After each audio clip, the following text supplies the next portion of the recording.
Welcome back, fans and first-timers, to another round of superpowered punishment on Grudge Match, the show that grabs the titans of Marvel and DC and lets them clash in one-on-one competition to determine who would win and be able to tout themselves as the top dog.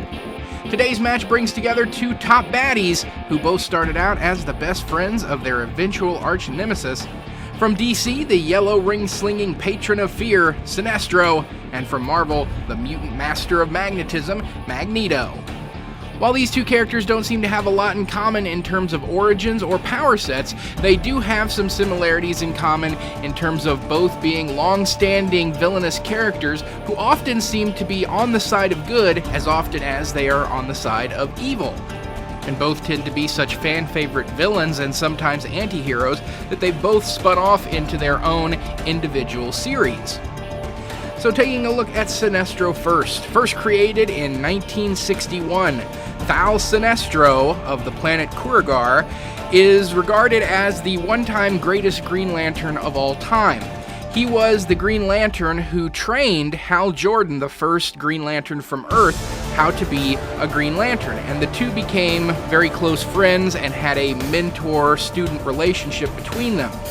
Eventually, Sinestro came at odds with the Guardians of the Universe about how best to protect the universe from crime and wrongdoers. Sinestro felt that the best way to go about protecting everyone in the universe and stomping out evil was through fear and intimidation, that the Green Lantern Corps should be using their power to keep everybody else in the entire universe under control through the use of fear. And the Guardians of the Universe and the rest of the Green Lantern Corps vehemently disagreed with him and eventually cast him out. But that wasn't the end of Sinestro. He eventually made his way to the planet of Quard, which was a planet inhabited by really advanced weapon designers, and he had the Quardian weaponers design a yellow power ring and a yellow power battery that could tap into the emotional power of fear. And he became the first Yellow Lantern, wielding the first yellow fear-based power ring. The yellow power ring and Sinestro's power mimic that of the Green Lantern pretty much right down the line. The yellow power ring can create force fields, allow them to fly, be out in space without needing any apparatus to breathe, can create hard light constructs, can create very powerful energy blasts, has an artificial intelligence computer built into it, so Sinestro can ask his ring questions about the area and get computer-based answers from the ring. So all the same basic stuff that your typical Green Lantern ring can do. In addition to that, a yellow power ring can do one extra thing. Since the yellow power ring feeds off of the emotional energy of fear, it can actually tap into the fears of those that the Yellow Lantern is fighting against. And it can use its ability to create things out of light in order to make that person's fears manifest. So Sinestro can literally attack a person with their worst fears brought to life with the power of the yellow ring. Using this power over fear and this weaponized fear energy, Sinestro created his entire own Corps to challenge the Green Lanterns, and the Sinestro Corps became one of the biggest and most dominatingly powerful forces in the DC universe, with Sinestro being the most powerful of them all. Magneto, first created for Marvel Comics in 1963, was born with the name Max Eisenhardt. And he was born in Nazi Germany during World War II time, and as a Jew during that time, he was sent to the Auschwitz concentration camp.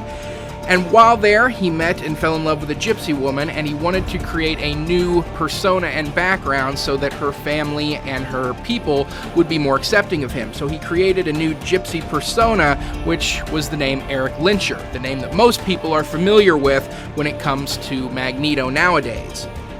Over time, and specifically after the war had ended, Magneto started to develop his mutant power of control over magnetism and metal. And that's when he first met Professor Charles Xavier when they were both young, and they became friends while both hiding their mutant natures from each other. And it wasn't until they had already developed a strong friendship that they both revealed that they were both mutants. And their ideologies diverged over the years, with Professor X believing that mankind and mutant kind needed to work together and live in harmony, whereas Magneto took a more fatalist approach, believing that only one race could be in ascendance and wanting that to be the mutant race. Magneto possesses a vast array of magnetism-type abilities, but not limited strictly to magnetism, though that is his most prominent power. The ability to control magnetic fields to virtually limitless degree. He's been able to lift islands out of the ocean, he's been able to hold asteroids in place in orbit around the Earth.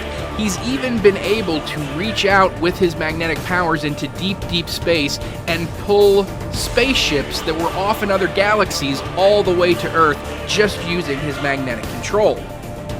But it's not strictly limited to magnetic control. He also has basic control over all metal. That's why he's still able to control non-ferrous metals that are generally not affected by magnetism. So any kind of metal he can manipulate to very minute degrees. He can create magnetic force fields that are virtually impenetrable.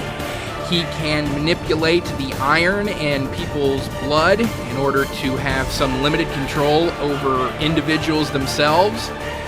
He can manipulate the magnetic fields of whatever planet he happens to be on, as well as the magnetic fields that exist out in space. Create powerful electro pulses. He can even tap into other types of energy in the electromagnetic spectrum besides magnetism. This takes very fine concentration and can take a toll on him. It's not as easy for him as manipulating pure magnetism. Generate, absorb, and control other types of energy as well, like electricity or even radiation. Using these powers and this fatalist mutant ideology, Magneto has been the longest-running enemy of the X-Men in their entire comic run. So having taken a look at both of these characters' backstories and power sets, it's time now to determine who would win and why if they were to ever collide in one-on-one competition. That winner's going to be Magneto. There's a couple of reasons Magneto walks away as the winner of this grudge match. For one, Sinestro's power ring is quite extensive in the abilities it affords him, but there is one drawback to all those abilities, and it's the same drawback that is in place with a Green Lantern ring, and that it can run out of energy and need to be recharged. That's not necessarily a problem when it comes to Magneto and his abilities, but even that is not really enough of a chip in Magneto's corner, because the Sinestro ring can go for up to 24 hours before needing recharged, and any fight between them probably wouldn't last longer than 24 hours anyway. But attacks of sufficient power have been seen to be able to break through the hard-like constructs of a power ring, even the force fields they put up around themselves. And the level of power that Magneto controls would be in that upper reaches that would be enough to break right through a power ring force field or construct. Magneto has the ability to wield enough magnetic power to destabilize entire planets and throw them off their rotation and axis. That kind of power directed in one central location right at Sinestro would tear right through his force field like a hot knife through butter. Whereas on the other hand, Sinestro's power ring could break out a lot of hard-like constructs to attack Magneto, but virtually nothing can get through Magneto's force field when he puts it up and it's at full power. It's sustained nuclear explosions and been completely unaffected by it. So when it comes to defense, it would have to go to Magneto.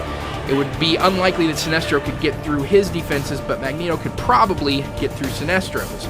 Also, when you throw in Magneto's ability to manipulate the internal structure of a living being by manipulating the iron in their blood, that gives him a way of getting at Sinestro from an internal standpoint as well. So when it comes to throwing power at each other, Magneto probably wields more power in order to do that than Sinestro does, and he can get at him from the inside as well. If their fight went a very long time, Sinestro's ring could even lose charge. So in all those ways, Magneto's going to take the win of this grudge match. So message me down below, let me know what you think of the outcome of this fight. As always, any suggestions for future matches. We'll see you next time on the next edition of Grudge Match.